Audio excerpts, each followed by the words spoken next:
And? Alright.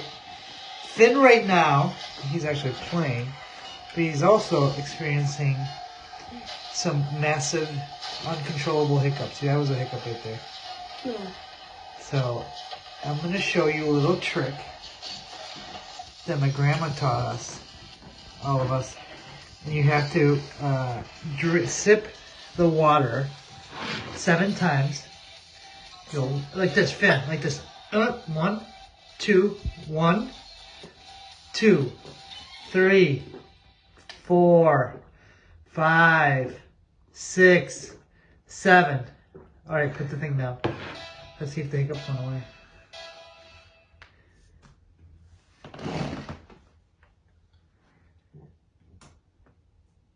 Did the hiccup go away? Yeah.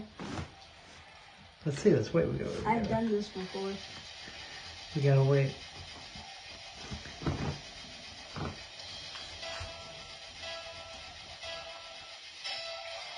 Hiccups are gone. No more hiccups. Cuban sorcery. This is witchcraft. No, it's actually a little trick that my grandma taught us. When we were kids, we would have hiccups and she would give us a glass of water, and it works every time. So, a little tip of how to get rid of hiccups. Sip water 7 times and it'll be gone. No more hiccups. Bye.